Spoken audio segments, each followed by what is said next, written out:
Hello guys, welcome to RP academy. तो आज हम लोग यहाँ पर एम्प्लॉय स्टॉक ऑप्शन और बाईबैक वाले क्वेश्चंस करने वाले हैं। तो आपकी यहाँ पर ना 2 से 3 क्लासेस बची हुई हैं। आपकी बेसिकली 3 क्लासेस हैं। एक क्लास जो बिल्कुल बेसिक वाला था ना, accounting as a financial information statement, वो मैंने लेक्चर अभी तक करा नहीं है क्योंकि मेरे को लग रहा था कि पहले मैं टफ वाला रिवाइज करवा दूं ताकि जो फियर है आप लोग का वो खत्म हो जाए और आराम से ना कंफर्टेबल होकर प्रिपरेशन करो। तो बाकी यहाँ पर चलो स्टार्ट करते हैं हमारे लेक्चर के साथ में। इसके बाद अकाउंट्स खत्म होने के बाद फाइनेंस फटाफट से स्टार्ट कर देंगे। कंपनीज एक्ट थोड़ा रेटोफिकेशन वाली चीज है, तो कोशिश करना थोड़ा आप भी करो। बाकी जैसे ही मेरा फाइनेंस और इकोनॉमिक्स वाला पोर्शन जो भी पहले सब्जेक्ट खत्म होगा, मैं फटाफट कंपनीज एक्ट भी शुरू कर दूंगी, ठीक है।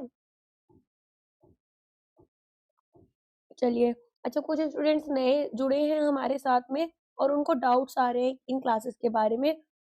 देखो, मैंने ना ये क्लासेस फ्री रखी हैं, लेकिन ये होती वैसी क्लासेस हैं जैसे आप किसी कोचिंग को ज्वाइन करते हो और उनका एमसीक्यू बैच लेते हो। तो उनके एमसीक्यू बैच में क्या होगा कि वो लोग आपको ना टॉपिक वाइज एमसीक्यू सॉल्व करवाकर कॉन्सेप्ट क्लियर कर देते हैं जो एग्जाम के लिए इंपॉर्टेंट होता है, मोस्ट इंपॉर्टेंट। तो बिल्कुल वही है। मैंने क्वालिटी वाइज भी आप देखेंगे क्वेश्चंस को तो वैसा ही रखा है। बस डिफरेंस क्या है कि मैंने ये सब कुछ फ्री दे रखा है, बट ऐसा क्रेडिबिलिटी पर डाउट मत रखना। ओके, ये ऑर्गेनाइजेशन ही इस बेसिस पर चलती है कि क्लासेस फ्री रहे। आप 10 बार कोर्स खरीदते हो क्लासेस की वजह से, वो नहीं करना पड़ेगा। Notes votes is everything different, वो हम लोग पेड में देते हैं। ओके, और बाकी जो टेस्ट सीरीज होती है उसमें भी मैं इन एमसीक्यू क्लासेस की तो पीडीएफ प्रोवाइड करती हूँ। तो मेरी कोशिश रहती है कि मैं ज्यादा से ज्यादा आपकी हेल्प करूँ रेदर देन ज्यादा से ज्यादा प्रॉफिट अर्न करूँ। एक ऑर्गेनाइजेशन सस्टेनेबली चले जहाँ पर मेरे स्टूडेंट्स खुश रहे, वो मेरी प्रायोरिटी होती है। चलो स्टार्ट करते हैं हमारी आज की क्लास के साथ में। तो एम्प्लॉयज ग्रांट कर रहे हैं 1000 ऑप्शंस इसके एम्प्लॉयज को 1 अप्रैल 2023 में, और एक्सरसाइज प्राइस रखा 60 रुपीज पर शेयर का। मार्केट प्राइस यहाँ पर डेट ऑफ ग्रांट में 100 रुपीज पर शेयर है। वेस्टिंग पीरियड 2 इयर्स है। अमाउंट यहाँ पर एम्प्लॉय कॉम्पनसेशन एक्सपेंस की हमें रिकॉग्नाइज करनी है प्रॉफिट एंड लॉस अकाउंट में for the financial year ended 31 मार्च 2024। तो बताओ इसका आंसर क्या होगा। देखो, एम्प्लॉय कॉम्पनसेशन का एक्सपेंस जो होता है वो हमारा यहाँ पर कब होगा स्टार्ट, 31 मार्च 2024 से हम कैलकुलेट करेंगे। तो सबसे पहले क्या निकालोगे, सबसे पहले निकालोगे इंट्रिंसिक वैल्यू, ठीक है। सबसे पहले इंट्रिंसिक वैल्यू निकालोगे। अब ये आपको पर ऑप्शन निकालनी है, तो कैसे निकलेगी, market price minus exercise price. Market price कितना है आपका, 100 है। एक्सरसाइज प्राइस कितना है, 60 है। आंसर क्या होगा, 40 हो जाएगा। इसके बाद क्या करोगे, टोटल एम्प्लॉय कॉम्पनसेशन एक्सपेंस देखोगे। तो टोटल एम्प्लॉय कॉम्पनसेशन एक्सपेंस में नंबर ऑफ ऑप्शंस आपके पास क्या है इनटू आपका इंट्रिंसिक वैल्यू पर ऑप्शन क्या होगा। तो यहाँ पर टोटल कॉम्पनसेशन एक्सपेंस निकालने के लिए 1000 इंटू 40 इज इक्वल टू 40,000, ये हमारे पास यहाँ पर टोटल कॉम्पनसेशन एक्सपेंस आएगा। टोटल कॉम्पनसेशन एक्सपेंस आने के बाद क्या करोगे, एक्सपेंस को पर ईयर निकालोगे। तो एक्सपेंस पर ईयर कितना आएगा आपका, टोटल कॉम्पनसेशन एक्सपेंस और डिवाइडेड बाय आपका वेस्टिंग पीरियड। तो 40,000, ठीक है, 40,000 अपॉन 2 आपका यहाँ पर 20K आंसर होगा। अब अमाउंट फाइनेंशियल ईयर 2023-24 के लिए कैसे होगा, तो क्योंकि ऑप्शंस हमने ग्रांट किए हैं 1 अप्रैल 2023 में, पीरियड आपका 1 अप्रैल से 31 मार्च तक चलेगा, तो ये हमें first year of vesting period बता रहे हैं। समझ में आ गया।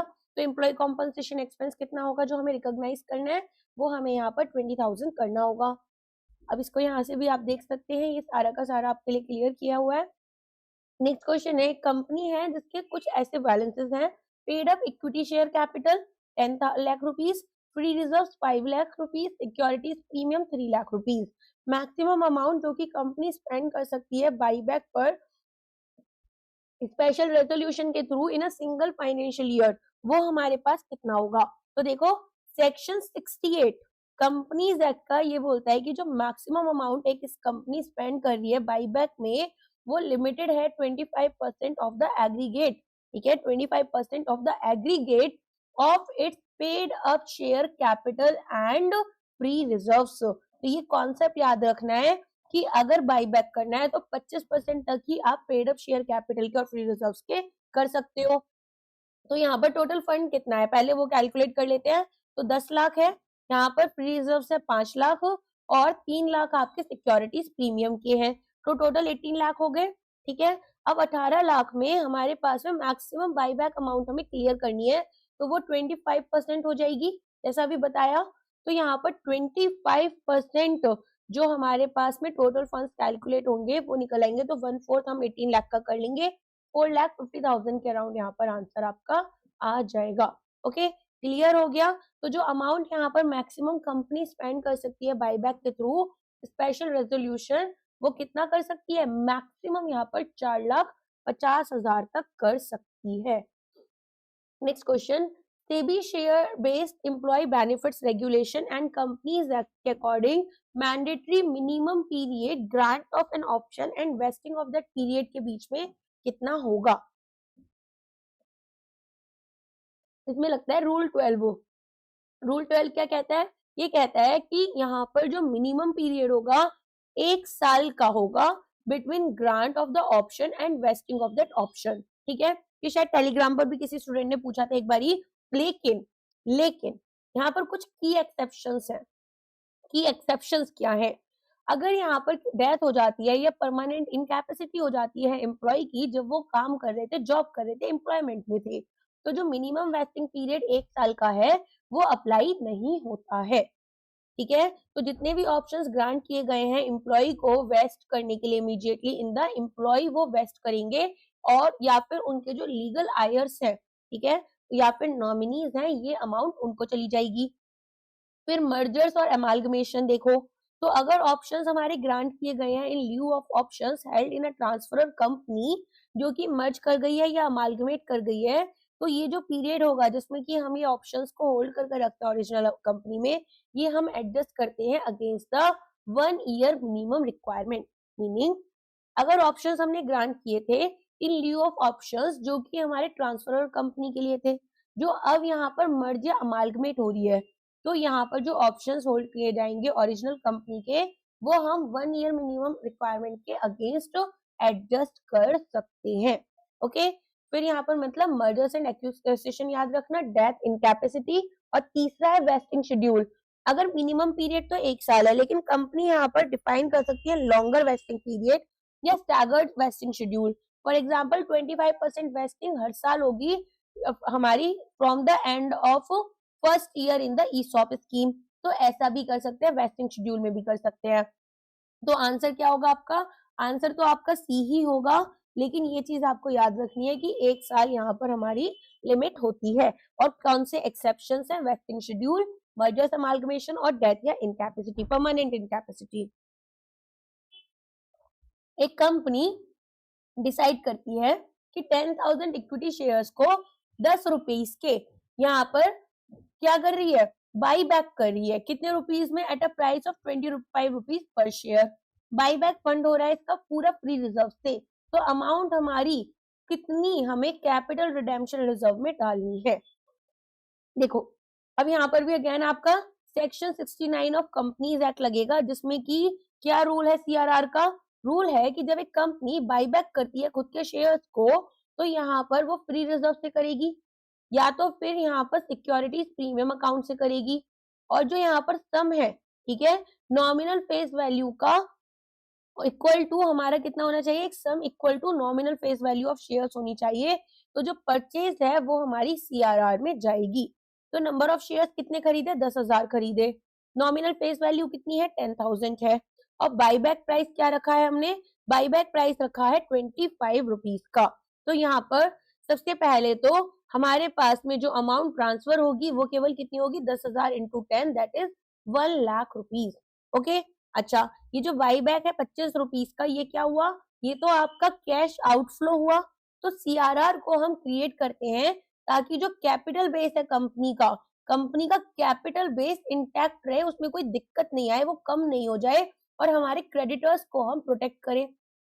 ठीक है, इसके अलावा यहाँ पर बाईबैक हमारा क्योंकि केवल फ्री रिजर्व से जा रहा है, तो फुल नॉमिनल वैल्यू हम ट्रांसफर करेंगे सीआरआर में, और प्रीमियम जो बाईबैक पर है 15 रुपीज पर शेयर का, उसको हम फ्री रिजर्व या सिक्योरिटीज प्रीमियम के अगेंस्ट एडजस्ट करते हैं, वो सीआरआर में नहीं जाएगा।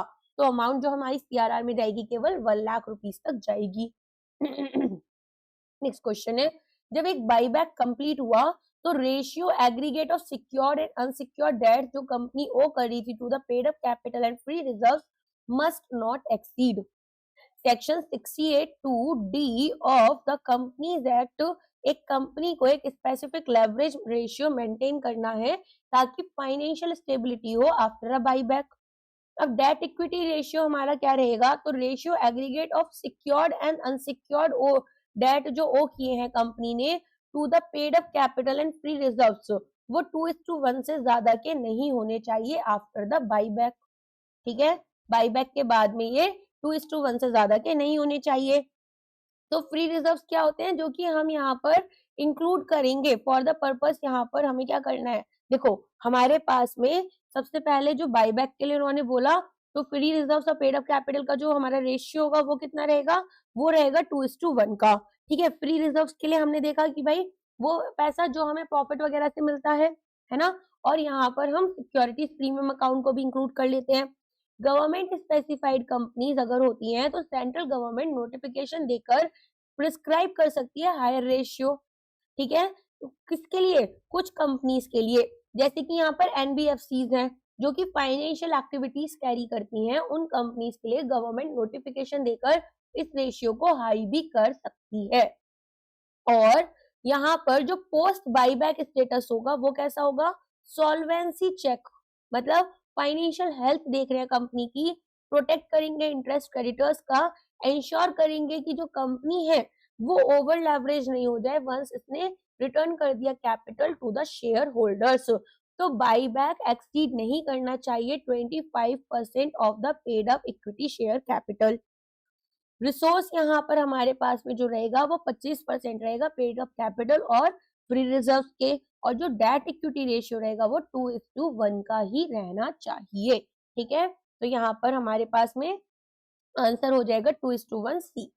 अगर एक कंपनी एक एम्प्लॉय लीव करते हैं कंपनी को वेस्टिंग पीरियड कंप्लीट करने के पहले, ठीक है, वेस्टिंग पीरियड कंप्लीट नहीं हुआ उससे पहले पहले कंपनी छोड़ दी, option granted to them are forfeited. How is the employee stock option outstanding balance related to those forfeited options treated? तो बताओ इसका आंसर क्या होगा। देखो, जब एक कंपनी को कोई भी एम्प्लॉय छोड़ रहे हैं तो वेस्टिंग पीरियड यहाँ पर उनका कंप्लीट होने से पहले ऑप्शंस वेस्ट नहीं किए जाते हैं। ठीक है, तो अगर आपके ऑप्शंस जो है वो अभी तक वेस्ट नहीं किए गए हैं तो वो फोरफिट कर लेती है कंपनी। कंपनी क्या कर रही है, उनको फोरफिटेड में लेकर जाएगी, और जब फोरफिटेड में लेकर जाएगी तो अकाउंटिंग ट्रीटमेंट यहाँ पर बैलेंस जो ऑलरेडी सिटिंग था ईसॉप में वो डिपेंड करेगा कि क्या फोरफिचर हमने किया ड्यूरिंग और आफ्टर द पीरियड जब एक्सपेंसेस रिकॉग्नाइज किए। ठीक है, तो यहाँ पर देखो जो ईसॉप अकाउंट में आपका बैलेंस था करस्पॉन्डिंग टू फोरफिटेड ऑप्शन, वो ट्रांसफर करोगे आप जनरल रिजर्व में, या फिर आप वापस इसको क्रेडिट कर सकते हो अपने प्रॉफिट एंड लॉस अकाउंट में। ठीक है, और यहाँ पर जनरल रिजर्व जो है वो स्टैंडर्ड प्रैक्टिस रहती है हमारे गाइडेंस नोट के अकॉर्डिंग। तो सबसे पहले क्या करोगे, कोई भी फर्दर कंपनसेशन एक्सपेंस जो अगर रिकॉग्नाइज किया गया है for those specific options in future years तो वो नहीं करना। फिर जो भी टोटल अमाउंट था उसको सबसे पहले क्या करा हमने, लिख देती हूँ मैं, स्टॉप करोगे फ्यूचर रिकॉग्निशन।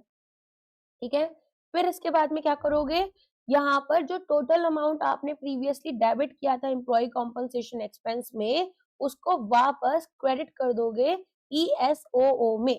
ठीक है, फिर यहाँ पर क्या करोगे, यहाँ पर जो प्रायर ईयर्स का था वो भी करोगे, ताकि इसको अब क्या कर रहे हैं, रिवर्स कर रहे हैं। रिवर्स किसको करेंगे, एक्यूमुलेटेड बैलेंस को। तो जो डेबिट होता है उसको क्रेडिट करते हैं रिवर्स में, और जो क्रेडिट एंट्री होती है उसको डेबिट कर देते हैं। तो यहाँ पर हमने डेबिटेड एंट्री को क्या किया, क्रेडिट कर दिया। ओके, इसके बाद में हम क्या करेंगे, थर्ड स्टेप हमारा क्या होना चाहिए, तो देखो थर्ड स्टेप में सबसे पहले तो हमने रिजर्व जो पैसा था वो निकाल कर अलग साइड में रखा। अब थर्ड स्टेप में हमें थोड़ा केयरफुली चीजें करनी है। तो बेसिकली हमारे पास में यहाँ पर तो ये तो बस यहीं तक रहेगा, हमारे पास एक जनरल एंट्री बनेगी इसमें। अब जनरल एंट्री कैसे बननी चाहिए, तो employee stock option outstanding account को हमने डेबिट किया और जो जनरल रिजर्व अकाउंट था उसको क्रेडिट किया। तो जो balance related to forfeited option था, जो बैलेंस आपका फोरफिटेड ऑप्शन का था, वो हमने जनरल रिजर्व में डाल दिया। समझ में आ गया। तो यहाँ पर फोरफिचर क्या है कि भाई एम्प्लॉइज ने लीव कर दी कंपनी बिफोर वेस्टिंग पीरियड, तो जो बैलेंस होगा ईएसएसओ में वो ट्रांसफर करेंगे जनरल रिजर्व में। और अगर एम्प्लॉय कंप्लीट कर लेता है वेस्टिंग को लेकिन एक्सरसाइज नहीं कर रहा है इसको एक्सरसाइज पीरियड में, तो भी बैलेंस आपका जनरल रिजर्व में ही ट्रांसफर हो जाता है। तो फोरफिचर कब करते हैं, जब कंपनी छोड़ दी। और लैप्स कब होती है, जब एक्सरसाइज पीरियड में ईसॉप्स को एक्सरसाइज नहीं किया, आपने खरीदा नहीं। ओके, याद रहेगा। चलो आगे आ जाते हैं। If a company intends to buy back shares of 2 lakh rupees, face value है इनकी, और यहाँ पर फेस वैल्यू पर खरीदेगी, और यहाँ पर ये 10,000 रुपीज के 12% preference share 10 rupees each at par for this purpose issue करती है, तो जो बैलेंस है बाईबैक का is met from free reserve. What is the amount to be transfer to the capital redemption reserve. देखो, अगर आपको सीआरआर निकालना है जब हमारे पास में एक fresh issue of shares involve है, तो हमें सेक्शन 69 कंपनीज एक्ट का फॉलो करना होगा, जो कि यहाँ पर क्या लेकर चलता है, ये बोलता है कि जो अमाउंट आप ट्रांसफर कर रहे हो सीआरआर में वो क्या है, नॉमिनल वैल्यू है शेयर्स जो आपने बाई किए थे। ठीक है, बाईबैक जिन शेयर्स का किया उनका नॉमिनल अमाउंट, लेकिन उसमें से जो नॉमिनल वैल्यू फ्रेश शेयर्स की थी, चाहे इक्विटी हो चाहे प्रेफरेंस, उनको आप माइनस कर देते हो for the purpose specifically for buyback जो आपने यूज किया। तो अब यहाँ पर हमारी कंपनी ने 10,000 प्रेफरेंस शेयर्स को 10 रुपीज ईच पर इशू किया, तो 1 लाख रुपीज यहाँ पर नॉमिनल वैल्यू हुई फ्रेश इशू की। अब यहाँ पर जो total nominal value shares buyback करे वो किए इन्होंने 2 लाख रुपए के। तो नॉमिनल में से हम क्या करेंगे, यहाँ पर जो बाईबैक वाला नॉमिनल वैल्यू था उसमें से नॉमिनल वैल्यू फ्रेश इशू वाला माइनस कर देंगे। तो ये हमारे पास 1 लाख आंसर आ गया, और यही हमारा कैपिटल रिडेम्पशन रिजर्व में अमाउंट जाएगा। तो जो रिमेनिंग 1 लाख रुपीस थे वो कहाँ जाएंगे, वो आपके फ्री रिजर्व से प्रोवाइड किए जाएंगे, जैसा कि क्वेश्चन में ऑलरेडी दे रखा है। अब फ्रेश इशू यहाँ पर डिडक्ट क्यों हुआ, तो सीआरआर का काम क्या है, रिप्लेस करना जो कैपिटल हम अपने शेयर होल्डर्स को रिटर्न कर रहे हैं, ताकि जो क्रेडिटर्स की सिक्योरिटी है वो डाइल्यूट ना हो। तो यहाँ पर जो हमारा फ्रेश इशू हुआ है प्रेफरेंस शेयर होल्डर्स का, वो यहाँ पर 1 लाख रुपीस वापस लेकर आ रहा है कैपिटल फंड में, कैपिटल रिजर्व में हमें हमारा 1 लाख रुपए वापस दे रहा है। तो केवल जो बचा हुआ 1 लाख रुपए है वो हमें ब्लॉक करना होगा सीआरआर में। आ गया समझ में। तो यहाँ पर कितना अमाउंट ट्रांसफर कर रहे हैं हम, केवल 1 लाख रुपीस ट्रांसफर करेंगे। तो nominal value of shares bought back minus nominal value of fresh issue of shares. Which of the following is not a permitted source for the buyback of shares under section 68(1)? तो यहाँ पर companies act 2013 में क्या बोला गया है, कौन सा सेक्शन था, 68 सेक्शन था, कि एक कंपनी बाईबैक कर सकती है इसके शेयर्स को या अदर स्पेसिफाइड सिक्योरिटीज को। क्या क्या यूज करेगी, फ्री रिजर्व्स यूज कर सकती है, सिक्योरिटीज प्रीमियम अकाउंट कर सकती है, या फिर उसने इशू करे थे शेयर्स दूसरी स्पेसिफाइड सिक्योरिटीज के। मतलब यहाँ पर सेम काइंड का रिस्ट्रिक्शन है, आप अगर इक्विटी शेयर्स इशू कर कर, ठीक है, जो पैसा मिला उससे बाईबैक दूसरे इक्विटी शेयर्स नहीं कर सकते हो। आप इक्विटी शेयर्स इशू कर कर जो पैसा मिला उससे प्रेफरेंस शेयर्स इशू कर सकते हो, बाईबैक कर सकते हो, और वाइस वर्सा कि प्रेफरेंस शेयर्स को इशू कर कर जो फंड्स मिले उनसे आप इक्विटी शेयर्स को बाईबैक कर रहे हो। तो अगर आप यहाँ पर बाईबैक करोगे इक्विटी शेयर्स को तो आप इनको फंड कर सकते हो प्रेफरेंस शेयर्स से। अगर आप बाईबैक कर रहे हो इशू इक्विटी शेयर्स को तो वो अलाउड नहीं है। ठीक है, चलो तो यहाँ पर आंसर क्या होना चाहिए, proceeds of the same kind यहाँ पर आपका परमिटेड है, यही नॉन परमिटेड है, यही आपका आंसर हो जाएगा।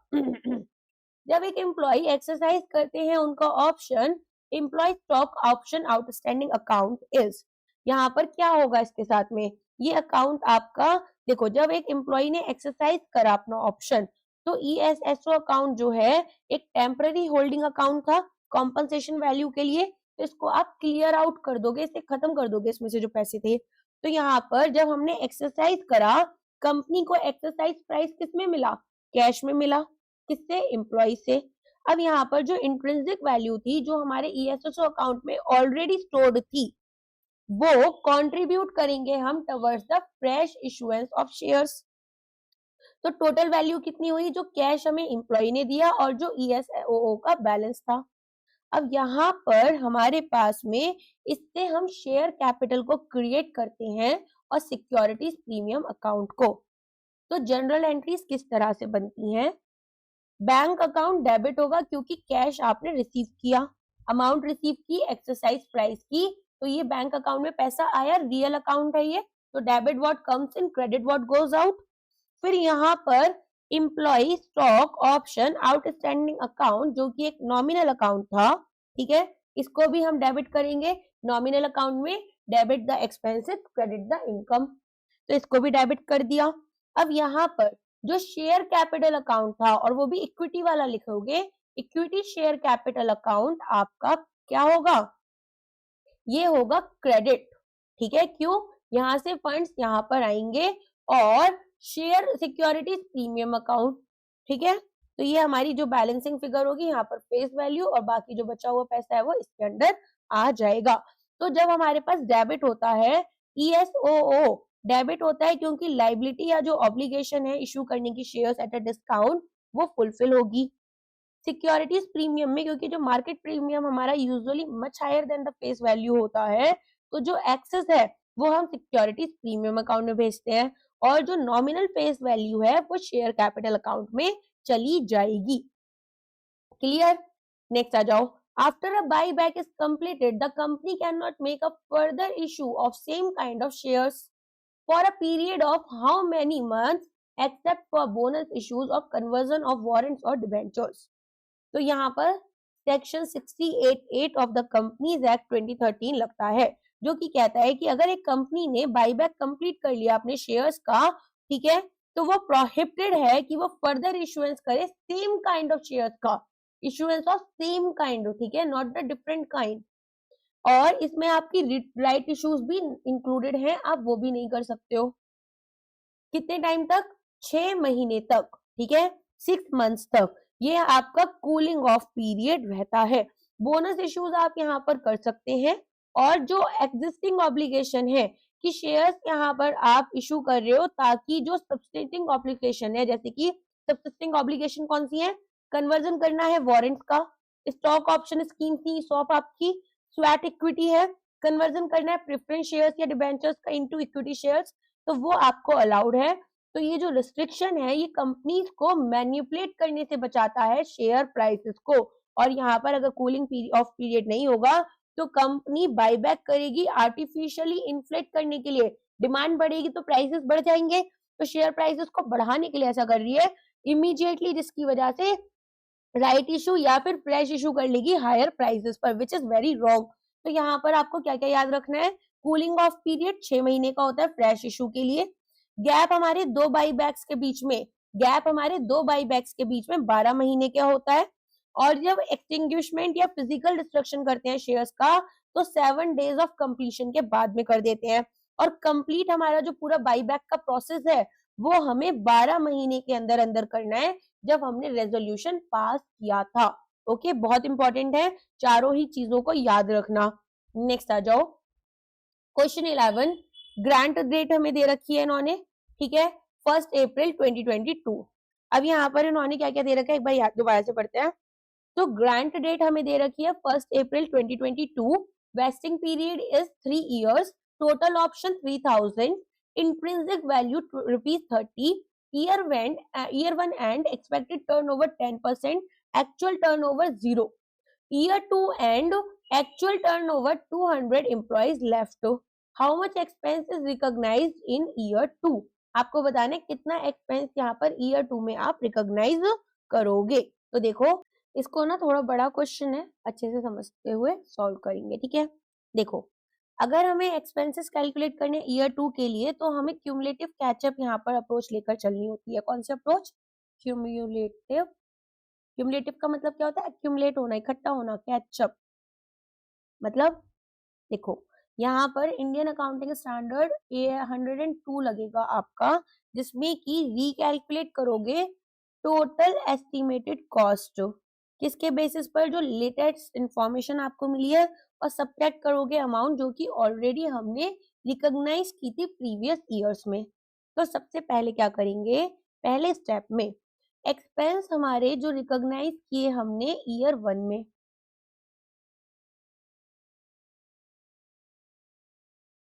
देखो अब जो कंपनी एस्टिमेट कर रही है वो कितना है? 10% का टर्नओवर था, है ना?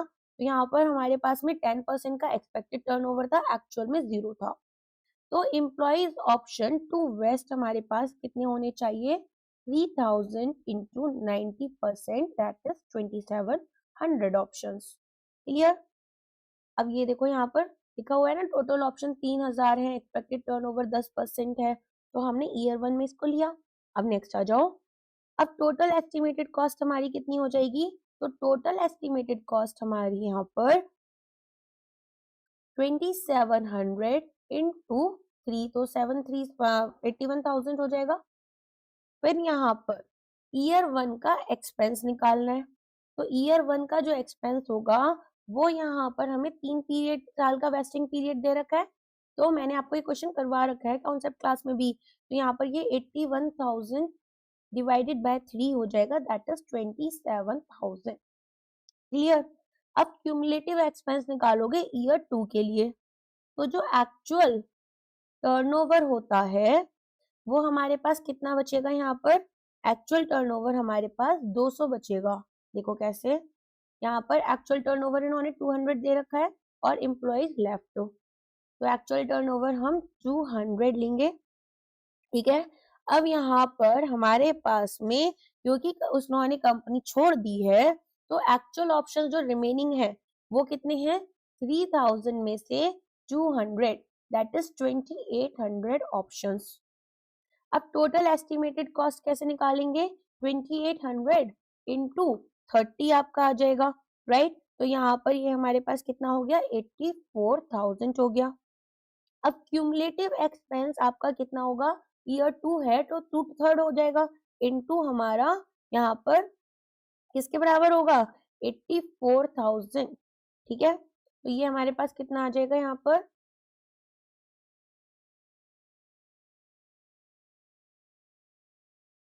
56,000 आ जाएगा। ओके, अब आगे क्या करेंगे? अब यहाँ पर कैलकुलेट करेंगे एक्सपेंसेस केवल और केवल ईयर 2 के लिए। तो अगर हम बात करें ईयर 2 के एक्सपेंसेस की, तो क्यूमुलेटिव ईयर 2 एक्सपेंस यहाँ पर कितना होगा वो देखेंगे, माइनस ईयर 1 का जो एक्सपेंस होगा। तो ईयर 2 का एक्सपेंस कितना आया था? 56,000 आया था, और ईयर 1 का कितना आया था? 27,000 आया था। ठीक है? ये देखो यहाँ लिखा हुआ है ना, ईयर 1 का एक्सपेंस ये निकाला हुआ है। ठीक है? तो ये आ गया। अब यहाँ से इनका डिफरेंस निकालेंगे तो कितना आ जाएगा? 16 माइनस 7 9 हो गया आपका, तो ये आपका 29,000 आ गया। क्लियर है? तो हमारे पास में ईयर 1 में एस्टिमेटेड जो रहेगा वो 2700 रहेगा, क्यूमुलेटिव एक्सपेंस हमारा 27,000 रहेगा, और एक्सपेंस हमारा इस साल के लिए 27,000 है। ईयर 2 में एस्टिमेटेड एक्चुअल ऑप्शंस हमारे पास में यहाँ पर 2800 एक्चुअल है, ये तो एस्टिमेटेड थे, और यहाँ पर हमारा क्यूमुलेटिव एक्सपेंस 56,000 है, और हमारा जो एक्सपेंस है वो हुआ 29,000 का, जैसा हमने इसमें देखा। ठीक है? चलो अब आगे बढ़ते हैं। तो ये आपका यहाँ पर सॉल्व हो रखा है क्वेश्चन, इसको आप देख सकते हैं। ठीक है? तो यहाँ पर इन्होंने पूछा how much expense is recognise in year 2। तो ईयर 2 में हमारे पास कितना एक्सपेंस रिकॉग्नाइज होगा? ये जो सोल्यूशन दे रखा है ना, इसमें गड़बड़ हो रखी है यहाँ पर, इसको इग्नोर कर देना, मेरे से गड़बड़ से मैंने थोड़ा गलत लिखा हुआ है। ठीक है? तो यहाँ पर हमारे पास 27,000 होगा, और उसके अकॉर्डिंग हम इसको निकालेंगे, क्योंकि एस्टिमेटेड टर्नओवर भी हमें दे रखा था। नेक्स्ट आ जाओ। Equity multiplier financial leverage in the due point analysis increases if a company तो ये बोल रहे हैं कि यहाँ पर आपका जो इक्विटी मल्टीप्लायर होता है, फाइनेंशियल लेवरेज होता है, वो आपका कब इंक्रीज करेगा? इंक्रीज करेगा जैसे कि यहाँ पर हमारे अगर एक कंपनी इंक्रीज करती है अपनी इक्विटी को इशू कर न्यू शेयर्स, या फिर रिड्यूस करेगी अपनी डेट को, परफॉर्म करेगी buy back of its own shares using debt और सरप्लस कैश, इंक्रीज करेगी इसके एसेट्स का टर्नओवर, या फिर यहाँ पर रिटेन करेगी सारे प्रॉफिट को। तो अब आपको बताना है कि आंसर कौन सा वाला करेक्ट होगा। देखो, सबसे पहले तो ड्यू पॉइंट एनालिसिस में मैंने बताया था इक्विटी मल्टीप्लायर क्या होता है आपके पास, total assets upon total equity. और इक्विटी मल्टीप्लायर यहाँ पर अगर हम इसको निकालना चाहें तो ऐसे भी दिखा सकते हैं कि हमारे पास टोटल एसेट क्या है, यहाँ पर 1 plus total date upon total equity, right. इसको ऐसा भी लिख सकते हैं इक्विटी मल्टीप्लायर को। तो एक कंपनी जब डायरेक्टली रिड्यूस करेगी अपनी इक्विटीज को, तो कंपनी के जो आउटस्टैंडिंग शेयर्स हैं और रिजर्व्स हैं वो कम हो जाएंगे। तो अगर टोटल एसेट्स डिक्रीज हो रही हैं लेकिन जो टोटल इक्विटी है वो भी एक प्रोपोर्शनेट वे में डिक्रीज हो रही है, ठीक है, लार्जर अमाउंट से, तो मल्टीप्लायर हमारा राइज करेगा। अगर हमने यहाँ पर इसको फंड किससे करा, कैश से। अगर डेट से फंड किया तो टोटल एसेट्स हमारे स्टेबल रहेंगे या इंक्रीज हो जाएंगे, लेकिन जो टोटल इक्विटी है वो डिक्रीज हो जाएगी और रेशियो हमारा इंक्रीज हो जाएगा सिग्निफिकेंटली, ठीक है। तो यहाँ पर हमारे दोनों ही सिनेरियोज में कंपनी जो है वो लेवरेज्ड हो जाती है, जो कि इसके इक्विटी मल्टीप्लायर को यहाँ पर इंक्रीज कर रही है। तो हम यहाँ पर परफॉर्म करेंगे buy back of its own shares using debt और सरप्लस कैश। अच्छा, अगर हमने नए शेयर्स यहाँ पर इशू किए होते तो इक्विटी बढ़ जाती, जिससे कि मल्टीप्लायर कम हो जाता। अगर डेट को हम यहाँ पर रिड्यूस करते तो इससे क्या होगा, लेवरेज हमारा कम होगा, फाइनेंशियल लेवरेज कम होगा, तो मल्टीप्लायर कम हो जाएगा। एसेट टर्नओवर यहाँ पर देखो, अगर एक सेपरेट कंपोनेंट होता है ये एफिशिएंसी के लिए, और यहाँ पर लेवरेज रेशियो का इससे कोई मतलब नहीं है। फिर हमारे पास रिटेनिंग प्रॉफिट ये बोल रहे हैं, तो देखो इसमें रिटेन करेंगे अगर अर्निंग्स को पोर्शन ऑफ इक्विटी, तो ये हमारे मल्टीप्लायर को डिक्रीज कर देगी। तो हमें क्या क्या समझ में आया, हमें समझ में आया कि अगर बाईबैक है या डिविडेंड्स है तो हमारे पास में मल्टीप्लायर, इक्विटी मल्टीप्लायर पर क्या इंपैक्ट होगा, ये इंक्रीज होगा। क्यों, क्योंकि इक्विटी डिक्रीज हुई। अगर हमने फ्रेश इक्विटी को यहाँ पर अपना इशू किया तो उससे क्या होगा, हमारे पास में ये डिक्रीज होगा इक्विटी मल्टीप्लायर, क्योंकि इक्विटी बढ़ गई। अगर हमने रीपे करा लोन्स को तो हमारे पास इक्विटी मल्टीप्लायर कम होगा क्योंकि डेट कम हो गया। और अगर हम नए लोन लेते हैं तो यहाँ पर हमारे पास में इक्विटी मल्टीप्लायर बढ़ेगा क्योंकि हमारा डेट बढ़ रहा है। ठीक है, क्लियर है। नेक्स्ट आ जाओ। In case of a buyback by a listed company, the company must file a letter of offer with SEBI. The buyback offer must remain for a period of not less than 15 days and not more than 30 days. Exactly 30 days, 10 working days, 5 days, 45 days. तो अब आपको बताना है इसका answer क्या होगा। सेबी के buyback of securities regulation के अकॉर्डिंग जो टाइमलाइंस होती हैं इसके लिए टेंडरिंग पीरियड के लिए, वो हमने इस तरह से बनाई है कि भाई प्रोसेस फास्टर हो, ज्यादा एफिशिएंट हो। तो टेंडरिंग पीरियड रूल क्या होता है, यहाँ पर टेंडरिंग पीरियड क्या होता है, वो ड्यूरेशन जिसमें कि जो बाईबैक है वो आपका ओपन रहेगा शेयर होल्डर्स के लिए, ताकि वो अपने शेयर्स को सबमिट कर सकें, और ये 10 वर्किंग डेज के लिए ओपन रहेगा। तो रेगुलेटरी टाइमलाइंस यहाँ पर कैसे रहती हैं आपकी लिस्टेड बाईबैक्स के लिए, तो जब हम रेगुलेटरी इसमें, जैसे मान लो अभी आप सेबी का एग्जाम दोगे तो आपको ना अलग अलग स्टेजेस पता होनी चाहिए बाईबैक की। कैसे, देखो पब्लिक अनाउंसमेंट अगर हम कर रहे हैं तो 2 वर्किंग डेज के अंदर अंदर होनी चाहिए, बोर्ड या शेयर होल्डर ने जब भी यहाँ पर रेजोल्यूशन पास किया। अगर लेटर ऑफ ऑफर हमें फाइल करना है यहाँ पर सेबी के साथ में, तो हमें क्या करना होगा, 2 वर्किंग डेज के अंदर अंदर पब्लिक अनाउंसमेंट के। फिर हमें ऑफर करना होगा ओपनिंग लेटर को, जो कि 5 वर्किंग डेज के अंदर अंदर होगा, जब सेबी यहाँ पर इन ऑब्जर्वेशंस को रिसीव कर लेगी। ये होगा ऑफर ड्यूरेशन, यहाँ पर आपका ऑफर ओपनिंग डेट। फिर आएगा आपका ऑफर ड्यूरेशन। ऑफर ड्यूरेशन क्या करेगा, टेंडरिंग पीरियड बन जाएगा, जो कि 10 वर्किंग डेज होता है। जब हमें पेमेंट करनी है शेयर होल्डर्स को तो 5 working days of the closure of the offer करनी है। और एक्सटिंग्विशमेंट जो होती है शेयर्स की वो 7 वर्किंग डेज के अंदर हो जाती है जब ऑफर हमारा क्लोज हुआ। ठीक है, तो हमें यहाँ पर डिस्टिंक्शन किस में करनी है, डेज और वर्किंग डेज में करनी है अगर कोई केस स्टडी बेस्ड क्वेश्चन आ गया।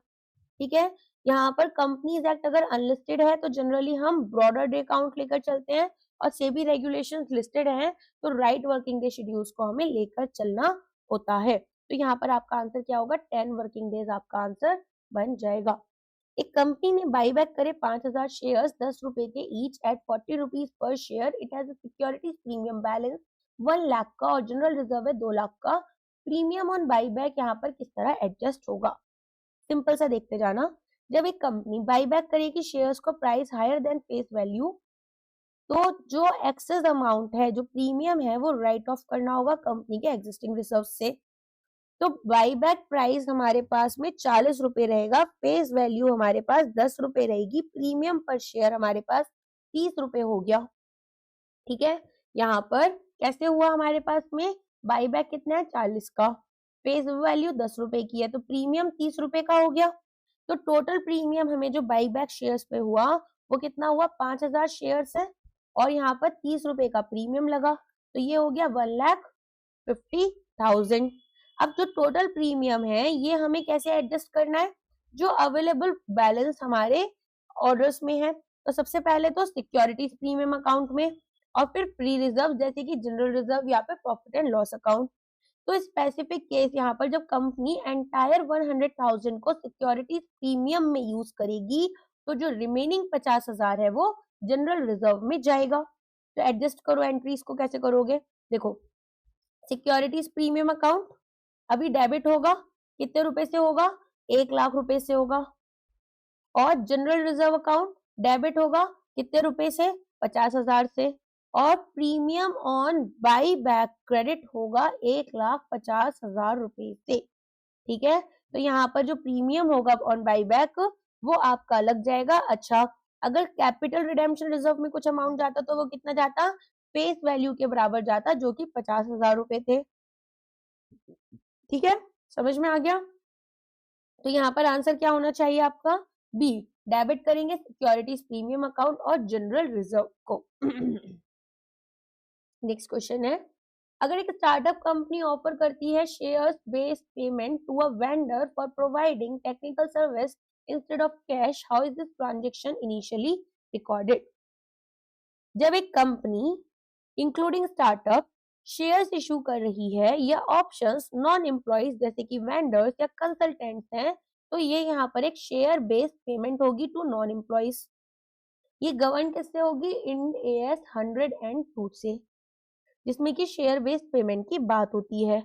तो मेजरमेंट प्रिंसिपल में हमें क्या करना है, देखो यहाँ पर जो ट्रांजेक्शन होगा उसको हम फेयर वैल्यू हमारे गुड्स या सर्विसेज की लेकर चलेंगे जो हमें रिसीव हुई। लेकिन अगर फेयर वैल्यू सर्विस की हम एस्टिमेट नहीं कर पा रहे हैं रिलायबल वे में, तो कंपनी फेयर वैल्यू अपने इक्विटी इंस्ट्रूमेंट्स यहाँ पर क्या हो जाएंगे, शेयर्स हो जाएंगे जो इन्होंने ग्रांट किए वो देखेगी। तो कंपनी यहाँ पर सर्विस को ऐसे ट्रीट करती है जैसे इसने कैश पे किया था, लेकिन क्रेडिट करेगी इक्विटी अकाउंट को। तो बेसिकली जो प्रोफेशनल या टेक्निकल फीस अकाउंट होगा वो आपका डेबिट हो गया, और जो शेयर कैपिटल अकाउंट था या शेयर ऑप्शंस का अकाउंट था आउटस्टैंडिंग, वो आपका यहाँ पर क्रेडिट हो गया। तो सर्विस रिसीव की है वेंडर से हमने, रिकॉर्ड कर ली शेयर बेस्ड पेमेंट के थ्रू। तो हमारे पास में कुछ इंपॉर्टेंट टर्म्स रहते हैं जब हमारे पास कुछ यहाँ पर स्टार्टअप की बात होती है।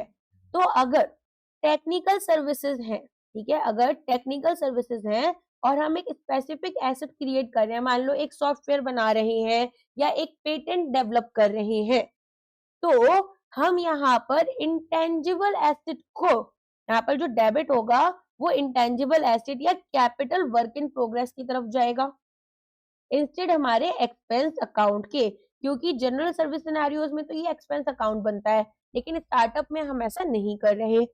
और वेस्टिंग की बात करें तो अगर एक वेंडर को ने यहाँ पर सर्विसेज प्रोवाइड की है, या वो करेगा ओवर अ स्पेसिफिक पीरियड, ठीक है, और यहाँ पर कब कर रहा है, ये यहाँ पर सर्विसेज जो प्रोवाइड करेगा वो शेयर्स अर्न करने से पहले करेगा, तो एक्सपेंस को हम रिकॉग्नाइज करते हैं ओवर दैट सर्विस पीरियड। जैसे ईसॉप्स को हम हैंडल करते हैं एम्प्लॉयज के लिए। तो बेसिकली यहाँ पर अगर इक्विटी सेटल्ड हमारे पास में क्या होगा, शेयर बेस्ड पेमेंट होगी, ठीक है, टाइप ऑफ ट्रांजेक्शन में। मेजरमेंट कैसे होगी हमारी, fair value of services receive जो हमने किए हैं या फिर फेयर वैल्यू हमारे शेयर्स की, और रिकॉग्निशन टाइमिंग में जो सर्विसेज हमारी एक्चुअली रेंडर की गई हैं। तो under share based payment accounting services for non employees are recognised as an expense और एसेट अगर ये एप्लीकेबल है based on fair value of the service received. लेकिन स्टार्टअप के केस में थोड़ा डिफरेंस था, वो मैंने आपको बता दिया, जो एक्सेप्शन यहाँ पर हमारा लग रहा है, ठीक है। तो यहाँ पर आपका आंसर क्या बनेगा, आंसर बनेगा as an expense professional fees debit करेंगे at the fair value of service shares recorded. Okay, चलो नेक्स्ट आ जाओ। जब एक कंपनी ग्रांट करती है ईसॉप्स, एक डेफर्ड टैक्स एसेट यहाँ पर क्रिएट हो जाता है इन द बुक्स। ऐसा क्यों होता है, देखो टेम्पररी टाइमिंग डिफरेंस वाला कॉन्सेप्ट बताया था जिसमें कि अकाउंटिंग प्रॉफिट होता है हमारे पास में, है ना, और टैक्सेबल प्रॉफिट होता है।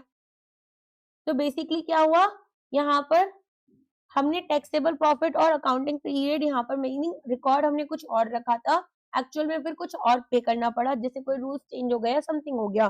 तो ऐसे में यहाँ पर हमें एक डेफर्ड टैक्स एसेट बनता है, कुछ केसेस में डेफर्ड टैक्स लाइबिलिटीज भी बनती हैं, ठीक है। तो मैंने आपको टैक्स एसेट क्या होता है, डेफर्ड टैक्स एसेट और डेफर्ड टैक्स लाइबिलिटी दोनों समझा रखा है। तो अंडर इंड AS 12 और AS 22, ठीक है, यहाँ पर हमें क्या करना है, डीटीए को यहाँ पर क्लियर क्यों करना होता है, क्रिएट क्यों करना होता है। देखो अगर कंपनी रिकॉग्नाइज कर रही है employee compensation expense proportionately over the vesting period, ठीक है, जो भी इनका वेस्टिंग पीरियड था उसके अकॉर्डिंग, तो यहाँ पर ईयर 1, ईयर 2, ईयर 3, तो जो इनकम टैक्स अथॉरिटीज है उन्होंने डिडक्शन यहाँ पर अलाउ करा इस एक्सपेंस के लिए केवल उस ईयर में जब एक्चुअली हमारा जो एम्प्लॉय है वो एक्सरसाइज करेगा अपने ईसॉप्स को।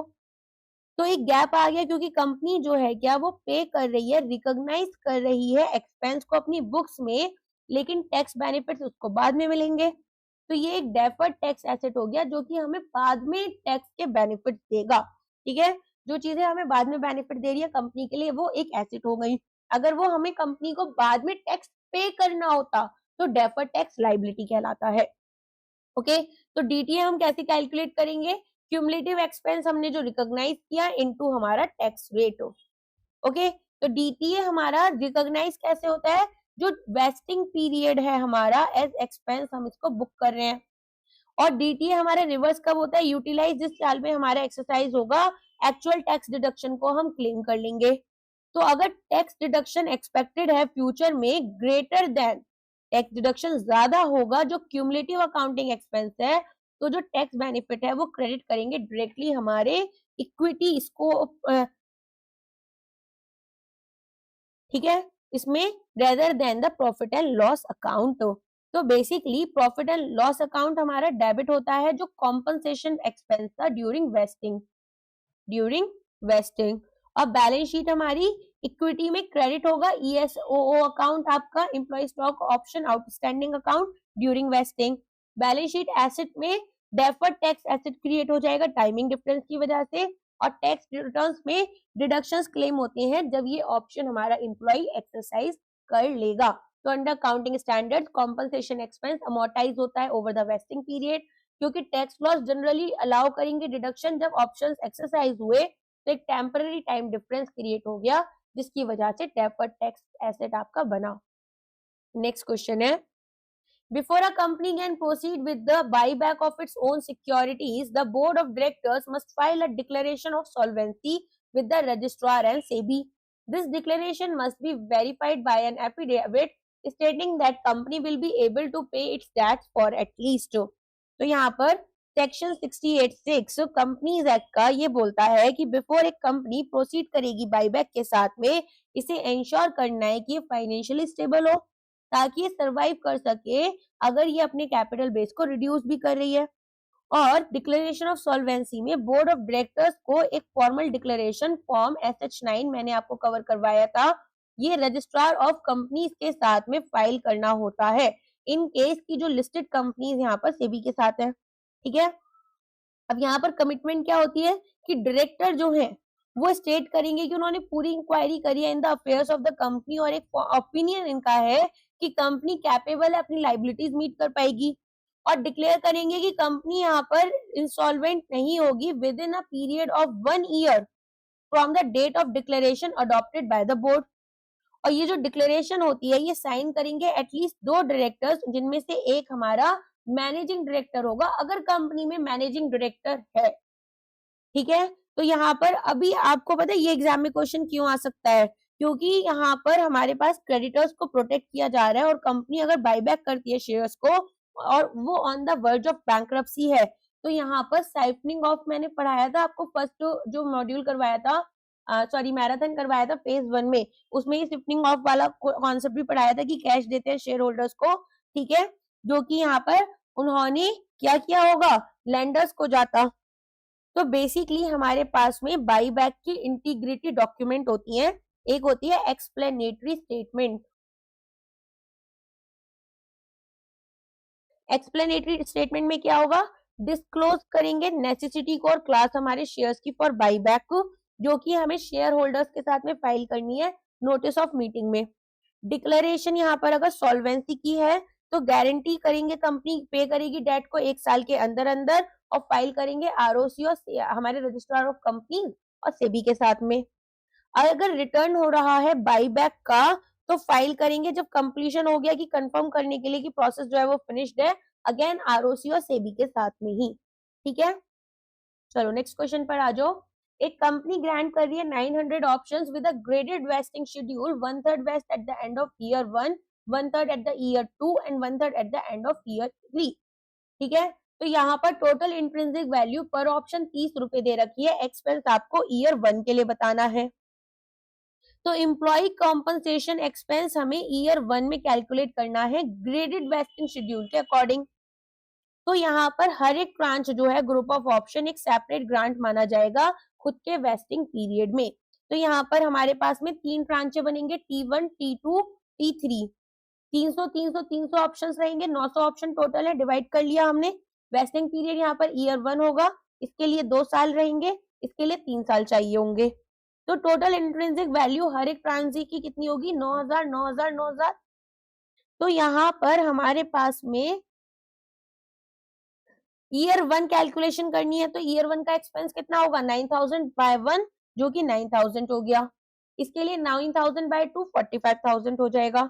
ईयर 3 के लिए 9000 बाय 3 3000 हो जाएगा। और ईयर यहाँ पर टोटल एक्सपेंस आपका कितना आएगा, 16500 हो जाएगा। सिंपल है, राइट। तो यहाँ पर जो अमाउंट एम्प्लॉय कॉम्पनसेशन एक्सपेंस में रिकॉग्नाइज करनी है हमें ईयर 1 में, वो कितनी होगी, 16500। तो यहाँ पर स्ट्रेट लाइन और ग्रेडेड वेस्टिंग 2 तरह के होते हैं। अगर स्ट्रेट लाइन होता तो क्या करते, अगर टोटल 900 ऑप्शन वेस्टेड किए जाते only eight the year of year 3, तो एक्सपेंस केवल 27000 अपॉन 3 9000 रुपए पर ईयर होता। लेकिन ग्रेडेड ऑप्शन है, वेस्टिंग है, यहाँ पर कुछ ऑप्शंस वेस्ट करेंगे अर्लियर, एक्सपेंस हमारा फ्रंट लोडेड होगा, मीनिंग यहाँ पर हायर एक्सपेंस लगेंगे ईयर 1 में और धीरे धीरे कम होते हुए जाएंगे। तो 16500 रुपए लगे पहले साल में, 7500 दूसरे में और 3000 आपके ईयर 3 में लगेंगे। ओके, क्लियर हो गया। तो यहाँ पर इस तरीके से 7500 कैसे है, 4500 और 3000। ठीक है, तो यहाँ पर ईयर 2 और ईयर 3 में केवल 3000 लगेंगे। ओके, क्लियर है ये आपको। नेक्स्ट आ जाओ। Under section 70 company is prohibited from buying shares back it's shares through which of the following.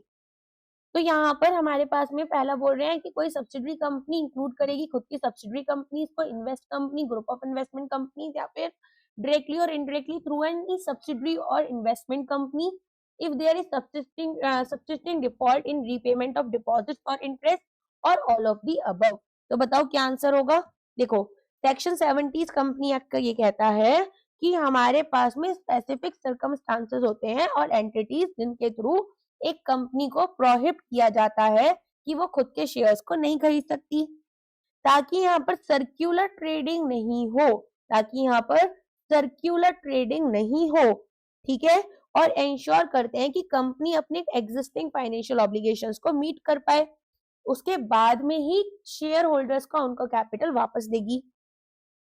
तो यहाँ पर प्रोहिबिटेड चैनल्स कौन कौन से हैं? Indirect buyback. इनडायरेक्ट बाईबैक कैसे होगा? एक कंपनी अपने शेयर्स बाईबैक नहीं कर सकती अपनी खुद की सब्सिडरी के थ्रू, ठीक है, यहाँ पर, या फिर एक कोई इन्वेस्टमेंट कंपनी के थ्रू या फिर ग्रुप ऑफ इन्वेस्टमेंट कंपनी के थ्रू। फाइनेंशियल डिफॉल्ट में अगर कंपनी यहाँ पर बाईबैक करना चाहती है और इसके पास एक सब्सिस्टिंग डिफॉल्ट है, तो सब्सिस्टिंग डिफॉल्ट इन द रीपेमेंट इसने किस किस में डिपॉजिट या इंटरेस्ट नहीं पे करा, डिबेंचर्स या प्रेफरेंस शेयर्स को रिडीम नहीं करा, डिविडेंड किसी शेयर होल्डर को पे नहीं किया, या फिर यहाँ पर रिपेमेंट जो है एनी टर्म लोन की या इंटरेस्ट की फाइनेंशियल इंस्टीट्यूशन या बैंक को नहीं करा। अब रेगुलेटरी कंप्लायंस की तरफ आ जाओ, तो यहाँ पर सेक्शन 70 क्लॉज 2 आपका रहेगा, जिसमें कि कंपनी को बाईबैक करने से इसके शेयर्स बार किया जाता है अगर इसने section 92 filing of annual returns follow नहीं करा, section 123 declaration and payment of dividend, section 127 के अंदर punishment for failure to distribute dividends, और सेक्शन 129 फाइनेंशियल स्टेटमेंट जहां पर ट्रू एंड फेयर व्यू जाता है, ठीक है। लेकिन कुछ डिफॉल्ट भी हैं। अगर एक कंपनी डिफॉल्ट कर जाती है रीपेमेंट में आपके डिपॉजिट्स या लोन के, तो प्रोहिबिशन लिफ्ट कर दिया जाएगा अगर डिफॉल्ट रेमिडीड हो गया, ठीक है, और एक पीरियड यहाँ पर 3 साल का लैप्स हो चुका है after the remedy of such default. तो इनडायरेक्ट रूट में कोई भी बाईबैक नहीं कर सकते हो आप फाइनेंशियल हेल्थ के टाइम पर।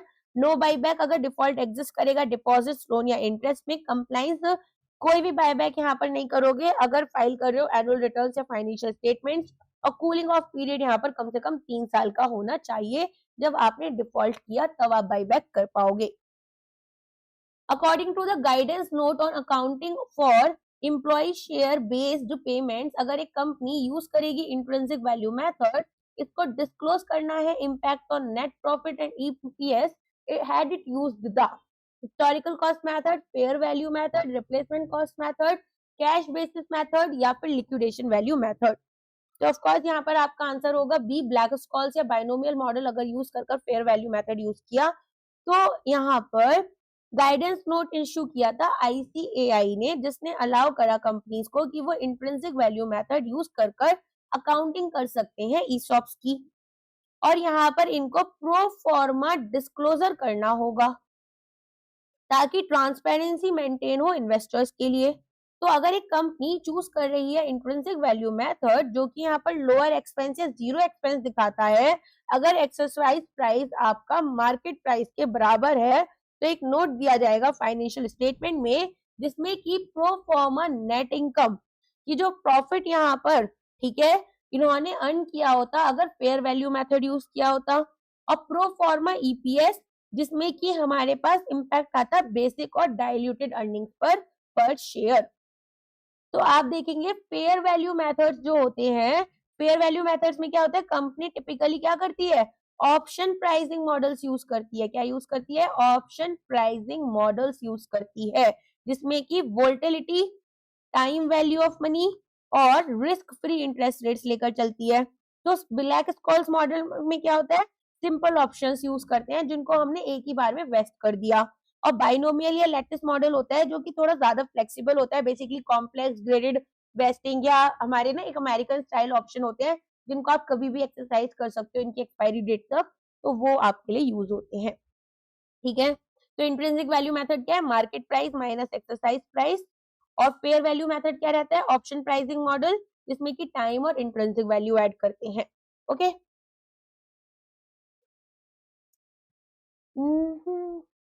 एक सेकेंड, क्या हो गया, हाँ। Total paid up equity capital 40 lakh रुपए है, फेस वैल्यू 10 रुपए, टोटल फ्री रिजर्व 60 लाख है। कंपनी यहाँ पर बाईबैक करना चाहती है maximum number of shares allowed by share limit 25%, तो कितना कर सकती है, ये मैंने आपको कराया है, खुद से बताओ। Total paid up equity capital कितनी है, 40 लाख है।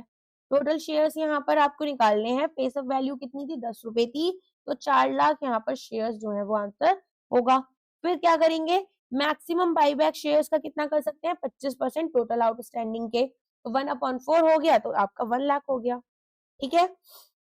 तो जब कंपनी बाईबैक करेगी 1 लाख शेयर्स को based on number of share test, तो इसको रिसोर्स टेस्ट भी पास करना होगा 25% पेड अप कैपिटल का, और रिसोर्स लिमिट यहाँ पर लगेगी। अगर बाई बैक प्राइस यहाँ पर फॉर एग्जाम्पल लेटर से 50 रुपए पर शेयर है, तो कंपनी केवल 50,000 शेयर ही अफोर्ड कर पाएगी, राइट। तो यहाँ पर हमारे पास जो रिसोर्स लिमिट थी वो कितनी हो गई, 25% ऑफ 40 प्लस 60 कितना हो गया आपका, 25 लाख हो गया। तो यहाँ पर 25 लाख अपॉन 50 केवल आपके 50,000 शेयर ही ये ले पाएगी, इवन दो जो शेयर लिमिट वो आपकी 1 लाख है। तो ये आपको यहाँ पर आंसर लिखा हुआ है, देख लेना। एक ESOP ग्रांट करता है includes a market condition, for example option vest only if the stock price reaches 500 and employee stays for the full service period but the stock price target is not met. Accounting treatment क्या होगा? देखो यहाँ पर ये बहुत ही counter intuitive rule होता है end AS 102 के अकॉर्डिंग, ठीक है। और सेबी की भी रेगुलेशंस होती हैं यहाँ पर, तो हमें थोड़ा समझना पड़ेगा service non market performance conditions और मार्केट कंडीशंस। तो मार्केट कंडीशंस है कि कंपनी के शेयर्स का प्राइस क्या चल रहा है, जैसे टारगेट शेयर प्राइस क्या है, शेयर होल्डर्स को टोटल रिटर्न कितने मिल रहे हैं। और नॉन मार्केट कंडीशंस में कंपनी के इंटरनल गोल्स, जैसे कि आपने एक सेल्स टारगेट मीट किया, आप कंपनी में 3 साल रुके, या फिर आपने यहाँ पर एक एबिटडा अपना रीच कर लिया, ठीक है, आपने रिसीव किया अच्छा खासा अमाउंट। तो यहाँ पर कंपनी एस्टिमेट करती है फेयर वैल्यू ऑप्शन की ग्रांट डेट में, जिसमें कि ब्लैक स्कॉल्स या बाइनोमियल मॉडल यूज करती है। और प्रोबेबिलिटी की जो मार्केट टारगेट है वो हमेशा इस बात पर डिपेंड करेगा कि प्राइस क्या है ऑप्शन का। तो रिस्क यहाँ पर क्या है, रिस्क है कि प्राइस हम नहीं पहुंच पाएंगे, ठीक है। अब क्योंकि हमारे पास में यहाँ पर कंपनी को रिकॉग्नाइज करना होगा एक्सपेंस को एज लॉन्ग एज एम्प्लॉय इस सर्विस को कंप्लीट करेगी। तो बेसिकली यहाँ पर मार्केट कंडीशन अगर सिचुएशन है स्टॉक प्राइस, एम्प्लॉय ने अपनी पूरी सर्विस कंप्लीट कर ली, टारगेट मिला नहीं, तो एक्सपेंस को आपको रिकॉग्नाइज करना होगा। अगर एम्प्लॉय यहाँ पर आपने सेल्स टारगेट नहीं मीट कर पाता है लेकिन अपनी सर्विस ईयर कंप्लीट कर लेता है, तो यहाँ पर टारगेट नहीं मीट हुआ तो हम रिवर्स करेंगे एक्सपेंस को, ठीक है। नॉन मार्केट वाला टारगेट है, अगर वो मीट नहीं हुआ तो रिवर्स, मार्केट कंडीशन वाला टारगेट नहीं मीट हुआ तो रिकॉग्नाइज करोगे। और सर्विस कंडीशन अगर एम्प्लॉय ने सर्विस ही कंप्लीट नहीं की तो भी रिवर्स हो जाएगा एक्सपेंस। तो अगर एक एम्प्लॉय फुलफिल करता है सर्विस पीरियड को और कोई भी एक्सपेंस मार्केट कंडीशन से रिलेटेड है तो उसको हम रिवर्स नहीं करते हैं, इवन इफ यहाँ पर ऑप्शन जो है वो वेस्ट नहीं किया गया क्योंकि स्टॉक प्राइस गिर गया, ठीक है। तो भी हमारा जो employee stock option outstanding balance है वो हमारा क्या होगा, जनरल रिजर्व की तरफ चला जाएगा वंस ये जो ऑप्शन हमारे एक्सपायर कर गए। तो हमारा आंसर क्या होगा, अब बताओ यहाँ पर, expenses recognised regardless of whether the market condition is met. Clear. Next आ जाओ, एक कंपनी है बाईबैक करती है इसके shares from which of the following sources ये कर सकती है। ये तो आसान सा है, आप खुद भी बता सकते हैं। एग्जिस्टिंग शेयर होल्डर्स से प्रोपोर्शनेट बेसिस पर ओपन मार्केट से परचेज करेगी securities issued to employees of the company, scheme यहाँ पर स्टॉक ऑप्शन या स्वेट इक्विटी के थ्रू। तो ये सारे ऑप्शन आपके करेक्ट हो जाएंगे, ठीक है। अच्छा, एग्जिस्टिंग शेयर होल्डर से खरीदती है तो टेंडर ऑफर लगता है ना। और यहाँ पर अगर ओपन मार्केट में है तो जनरल पब्लिक से खरीद लेती है, लिस्टेड कंपनीज कर सकती है केवल ऐसा। शेयर होल्डर्स जिसमें कि बहुत कम शेयर्स हैं तो क्लियरिंग अप कर रही है स्मॉल होल्डिंग्स यहाँ पर। एम्प्लॉय स्कीम में एम्प्लॉय डायरेक्टर्स ने लिया है तो इंसेंटिव बेस्ड इक्विटी होनी चाहिए। तो जो सोर्स ऑफ फंड होते हैं वो कौन से थे, फ्री रिजर्व्स थे। और मेथड ऑफ परचेज कौन सा था, ओपन मार्केट वगैरह, ठीक है। तो ये दोनों अलग अलग तरीके से हो रहे हैं लेकिन यहाँ पर ये दोनों ही सेक्शन 68 के अंडर आएंगे, ये याद रखना। इक्विटी प्लस फ्री रिजर्व दे रखे हैं, टोटल डेट दे रखा है, मैक्सिमम बाईबैक आपको बताना है। Possible such that the date equity ratio हमारा 2:1 ना हो। तो यहाँ पर हमारे पास में सेक्शन 68 में मैंने बताया था कि हमें इक्विटी जो है वो हम बाईबैक के पास में इतनी सफिशिएंट होनी चाहिए कि कंपनी के डेट का हाफ पार्ट, यहाँ पर अगर कंपनी ने 100 रुपए उधार ले रखे हैं तो कम से कम 50 रुपए तो इक्विटी कैपिटल यहाँ पर कवर कर पाए। तो पोस्ट बाईबैक इक्विटी जो होगी आपकी वो टोटल डेट बाय 2 होनी चाहिए, ठीक है, सिंपल सा है। अब यहाँ पर टोटल डेट इन्होंने कितना दे रखा है, 240 करोड़ दे रखा है। 240 करोड़ का 2 कर लो यहाँ पर डिवाइड, इससे 120 करोड़ हो गया। तो मिनिमम पोस्ट बाईबैक तो इतना हो गया। अब मैक्सिमम और निकालना है, तो मैक्सिमम निकालने के लिए क्या करोगे, यहाँ पर जो इक्विटी आफ्टर द बाईबैक है वो क्या है, करेंट इक्विटी प्लस आपका यहाँ पर प्री रिजर्व्स। तो pre buyback equity minus x आप करोगे, एक्स क्या है यहाँ पर, एक्स मान लो कोई कंपनी जो कि स्पेंड कर रही है बाईबैक पर, तो pre buyback equity minus x minimum post buyback equity के बराबर होगा। तो 200 करोड़ माइनस एक्स आपका 120 करोड़ के बराबर हो गया। तो एक्स आपका 80 करोड़ आ गया। तो मैक्सिमम बाईबैक हम 80 करोड़ तक का कर पाएंगे। ठीक है, तो यहाँ पर अगर देखो ऐसे समझना कि शेयर लिमिट हमारी क्या है, 25% टोटल नंबर ऑफ शेयर्स के, रिसोर्स लिमिट 25% है पेड अप कैपिटल और फ्री रिजर्व्स के। तो यहाँ पर हमारे पास 25% ऑफ 200 कितना था, 50 करोड़। लेकिन जो डेट इक्विटी लिमिट है वो कितनी है, 80 करोड़ की है, ऐसा भी हमने कैलकुलेट किया। तो डेट इक्विटी टेस्ट तो अलाउ कर रहे हैं 80 करोड़, लेकिन रिसोर्स लिमिट यहाँ पर हमें केवल 50 करोड़ तक ही जाने देगी। क्यों, 25% ऑफ 200, राइट। ये भी क्वेश्चन बनकर आ सकता है, इसीलिए बताया है। नेक्स्ट आ जाओ, when shares are issued upon the exercise of ESOP and employees pays the exercise price, employee stock option outstanding account balance is transferred to. तो यहाँ पर जब कोई एम्प्लॉय एक्सरसाइज करेगी अपने ऑप्शंस को, तो कंपनी एसेंशियली रियलाइज करती है value it has been accruing over the vesting period. तो employee stock option outstanding account cumulative employee compensation expense यहाँ पर रखती है, जिसको रिकॉग्नाइज कब किया जाता है, वेस्टिंग पीरियड के दौरान। तो जो अमाउंट रिप्रेजेंट की जाएगी डिस्काउंट या इंट्रिंसिक वैल्यू हम जो एम्प्लॉय को देते हैं। तो एक्सरसाइज करने पर बैलेंस को कंबाइन करते हैं कैश के साथ में, ठीक है, जो हमने रिसीव किया, ताकि हमें टोटल कंसिडरेशन पता चल पाए उस शेयर की। तो क्योंकि जो टोटल वैल्यू है हमारे पास कैश और ESOO का बैलेंस, वो हमेशा हायर होता है नॉमिनल फेस वैल्यू से, एक्सेस को हम सिक्योरिटीज प्रीमियम अकाउंट में भेज देते हैं, राइट। तो बैंक अकाउंट की हमारी डेबिट हो गई, और employee stock option outstanding account हमारा डेबिट हो गया। फिर इक्विटी शेयर कैपिटल अकाउंट हमारा क्रेडिट हुआ, सिक्योरिटीज प्रीमियम अकाउंट हमारा क्रेडिट हो गया। ओके, समझ में आ गया इतना। नेक्स्ट क्वेश्चन पर आते हैं। Once a buyback is completed, the company must physically destroy the share certificate or extinguish the securities within. तो ये भी मैंने बताया था कि यहाँ पर हमारे पास section 68(7) of the companies act क्या कहता है कि कंपनी को इंश्योर, ये जो सेक्शन बोलती हूँ इसलिए बोलते हैं ताकि आपको याद रहे, ठीक है। कंपनी इंश्योर करेगी कि जो सिक्योरिटीज हैं वो बायबैक हो रही हैं और हम उनको री इशू या सेल बैक नहीं कर रहे मार्केट में। तो कंपनी को फिजिकली डिस्ट्रॉय करने होते हैं शेयर सर्टिफिकेट्स, या फिर सिक्योरिटीज को एक्सटिंग्विश करना होता है 7 दिन के अंदर अंदर। अब यहाँ पर हमें जो शेयर्स है फिजिकल फॉर्म में अगर हैं वो, तो उनको फिजिकली कैंसिल करेंगे, डिस्ट्रॉय कर देंगे। डीमैट शेयर्स अगर थे इलेक्ट्रॉनिक फॉर्म में थे, तो कंपनी कोऑर्डिनेट करेगी NSDL के साथ में या फिर CDSL के साथ में और एक्सटिंग्विश कर देगी रिकॉर्ड से। और सर्टिफिकेट ऑफ एक्सटिंग्विशमेंट जो होगा वो रजिस्ट्रार ऑफ कंपनीज के साथ में फाइल किया जाएगा, और अगर लिस्टेड कंपनी है तो सेबी के साथ में भी, ठीक है। तो अगर डिक्लेरेशन सॉल्वेंसी की फाइल की है बिफोर द बायबैक स्टार्ट, अगर कंप्लीशन एंटायर प्रोसेस का करना है तो 1 साल के अंदर अंदर डेट ऑफ रेजोल्यूशन से, एक्सटिंग्विशमेंट आपका 7 दिन के अंदर, और कूलिंग ऑफ पीरियड मैंने बताया था 6 महीने के अंदर। नेक्स्ट क्वेश्चन है, एक plan where an employee is entitled to receive a cash payment at the end of a period based on the increase in share price from the grant date without receiving actual shares is called.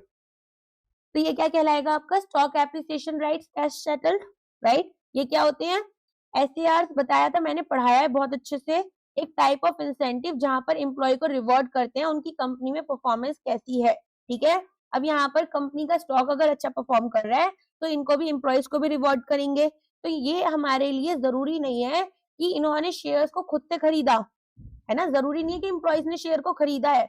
तो यहाँ पर employ को हम क्या करते हैं, जो share price था जब इन्होंने एक्सरसाइज किया और शेयर प्राइस जब ग्रांट किया गया, उसके बीच का जो डिफरेंस है एप्रिसिएशन जो हुआ, और सेटलमेंट यहाँ पर कैसे होगी, कैश सेटल्ड होगा, ठीक है। तो कंपनी यहाँ पर एप्रिसिएशन कैश में पे करती है। इक्विटी सेटल्ड में क्या होगा, कंपनी शेयर्स यहाँ पर जो वैल्यू ऑफ एप्रिसिएशन है, मान लो 50 रुपीज का यहाँ पर एप्रिसिएशन हुआ, तो 50 रुपीज के शेयर्स इशू कर देगी। ओके। अच्छा, ईसॉप्स और ईसीपीएसएस में तो हमारे पास क्या होता है कि भाई एम्प्लॉय जो है वो पेमेंट करते हैं एक्सेस प्राइस की। यहाँ पर कोई पेमेंट एम्प्लॉय को नहीं करनी इन शेयर्स को खरीदने के लिए, ठीक है। तो केवल एसएआर कैश में ही हमें एक्चुअल वो मिलता है कैश, और एम्प्लॉय 0 रुपीज की पेमेंट करता है। बाकी यहाँ पर अगर हमारे पास ईसॉप है, ईसीपीपी है या फिर स्वेट इक्विटी है, तो ये एक्चुअल शेयर्स के अंडर जाते हैं, जिसमें कि हमारे पास में एम्प्लॉय को ईसॉप में भी पेमेंट करनी है, ईसीपीपी में कंट्रीब्यूशन सैलरी से जाता है, और स्वेट इक्विटी वैल्यू एडिशन या नो हाउ के लिए होता है, ठीक है।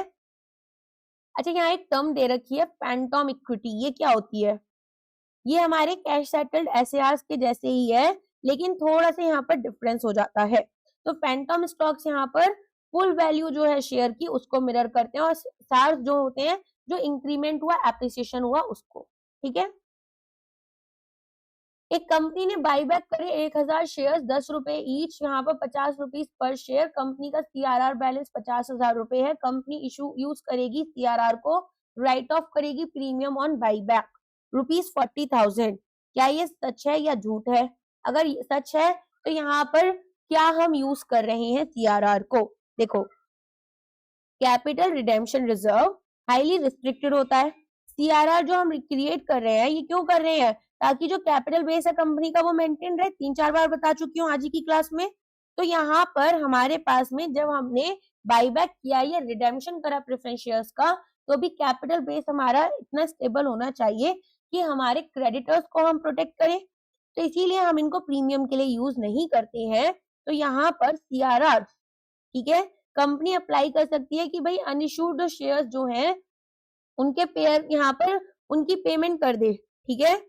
तो ये तो हमारे पास मेंबर ऑफ कंपनी को कर सकते हैं फुल्ली पेड बोनस शेयर्स की तरह, लेकिन इनको प्रीमियम ऑन बाईबैक के लिए राइट ऑफ करना है, प्रिलिमिनरी एक्सपेंसेस को, डिविडेंड पे करनी है शेयर होल्डर को, या प्रीमियम देना है on redemption of preference shares, उसमें यूज नहीं करोगे।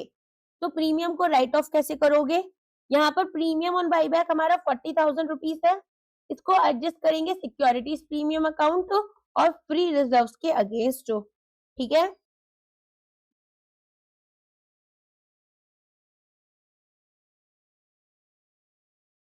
For the purpose of accounting for ESOP the grant date is defined as, देखो वो डेट जिसमें कि यहाँ पर हमारे पास में क्या होगा, देखो इसे थोड़ा समझा ही देती हूँ मैं पहले। तो यहाँ पर ग्रांट डेट का मतलब होता है कि एक ऐसी date on which fair value जो है ऑप्शन का वो हमने मेजर किया।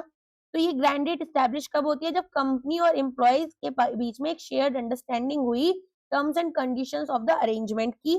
कंपनी कन्फर कर रही है एम्प्लॉय को the right to receive those equity instruments या फिर कैश प्रोवाइडेड कुछ वेस्टिंग कंडीशंस आपने मीट की।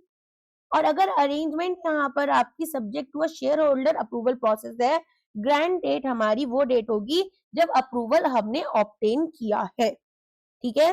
तो जब हमारा ग्रांट डेट फिक्स हो जाता है तो fair value per option locked in हो जाता है, और कोई भी फ्लक्चुएशन अगर मार्केट प्राइस में हुए तो शेयर यहाँ पर इस डेट के बाद में चेंज नहीं होता है। हमारी टोटल कॉम्पनसेशन जो हमने देनी थी एम्प्लॉय को, या जो टोटल कॉम्पनसेशन एक्सपेंस मैंने समझाया था, वो हमारा चेंज नहीं होता, एक्सेप्ट कि ट्रू अप्स एंड डाउन्स हुए हैं based on number of employees of the company.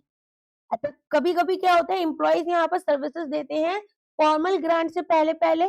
ऐसे केस में कंपनी को एस्टिमेट करनी है फेयर वैल्यू रिपोर्टिंग डेट की, और रिवाइज करना है जब एक्चुअल ग्रांट डेट एस्टैब्लिश हो जाएगी, ठीक है। तो हमारे पास 3 डेट होती है, ग्रांट डेट, वेस्टिंग डेट और exercise date. Grant date agreement हुआ और शेयर अंडरस्टैंडिंग हुई, फेयर वैल्यू फिक्स कर ली हमने। वेस्टिंग डेट कंडीशंस और सर्विसेज होती हैं कि भाई ये परफॉर्मेंस मीट होगी, ऐसे इतने टाइम काम करोगे, एम्प्लॉय अर्न करेगा राइट टू एक्सरसाइज। और एक्सरसाइज डेट यहाँ पर एम्प्लॉय पे करेगा और शेयर्स को एक्चुअल में बाय करेगा। तो बैलेंस आपका ईएसओओ से कैपिटल या प्रीमियम की तरफ चला जाता है, शेयर कैपिटल या सिक्योरिटीज प्रीमियम की तरफ। आज का लास्ट क्वेश्चन है, अगर एक कंपनी बाईबैक करेगा शेयर्स डिस्काउंट पर, प्राइस यहाँ पर फेस वैल्यू से कम है, तो ट्रांसफर सीआरआर में किसके बराबर होना चाहिए? ये एक थोड़ा सा कॉन्सेप्चुअल ट्रैप है यहाँ पर। देखो, ये आपका ना face value of the share के बराबर होना चाहिए। तो अगर हमने कैपिटल रिडेम्पशन रिजर्व क्रिएट करा तो ऐसे में ये नॉमिनल वैल्यू जो होती है शेयर्स की उसके अकॉर्डिंग होगा। नॉमिनल मतलब फेस वैल्यू, रिगार्डलेस की यहाँ पर प्राइस क्या है जब हमने इनको बाई बैक किया। ठीक है, अब यहाँ पर CRR क्यों बना कि जो कैपिटल हम रिटर्न कर रहे हैं शेयर होल्डर्स को, ठीक है, वो यहाँ पर हमारा प्रोटेक्ट करे क्रेडिटर्स को। तो अगर आपने शेयर यहाँ पर बाई बैक करा 10 रुपए के लिए, ठीक है, 10 रुपए का शेयर आपने केवल 8 रुपए का बाई बैक करा, तो आप यहाँ पर कैंसिल करोगे 10 रुपीज की वर्थ लीगल कैपिटल से। तो आप यहाँ पर जो कैपिटल बेस इंटैक्ट रखना चाहते हो तो ब्लॉक करोगे फुल 10 रुपीज इन CRR। तो यहाँ पर अगर डिस्काउंटेड बाईबैक है तो क्या होगा, अगर एक कंपनी बाईबैक कर रही है लेटर से 1000 शेयर जिनकी फेस वैल्यू 10 रुपए मान लेते हैं और इनको करेगी 8 रुपीज पर शेयर पर, तो कैश आउटफ्लो कितना होगा, 1000 इंटू 8 इतने रुपीज हमारे वापस जाएंगे। जो CRR ट्रांसफर होगा वो हमारा 1000 इंटू जो इनकी नॉमिनल वैल्यू है उसके अकॉर्डिंग होगा। लेकिन जो कैपिटल प्रॉफिट होगा वो 2000 का हो गया जो हमारे पास इनका डिफरेंस आया। तो ये हमारा गेन या ट्रांसफर बन जाता है जो कैपिटल रिजर्व में जाता है। ओके, समझ में आ गया सारा। आज की क्लास इसी के साथ में खत्म होती है। आई होप लेक्चर आपको पसंद आएगा। कोई डाउट होगा तो कमेंट कर देना, लेक्चर अच्छा लगा तो भी कमेंट कर देना, और वीडियो को बिल्कुल भी लाइक किए बिना नहीं जाना है। दूसरे लोगों को बता सकते हो आरपी एकेडमी, जहां पर आपको आरबीआई एडा की क्लासेस मैंने ऑलरेडी स्टार्ट कर दी है, एग्जिम बैंक की हमारे दूसरे चैनल पर स्टार्ट हो चुकी है, और इसके अलावा हम यहाँ पर सेबी, पीएफआरडीए, आईएफएससी की क्लासेस चालू कर चुके हैं, और एनपीएस बहुत जल्दी शुरू करेंगे जब हमारा सेबी कंप्लीट हो जाएगा। आज के लिए बस इतना ही है। Thank you so much, bye bye.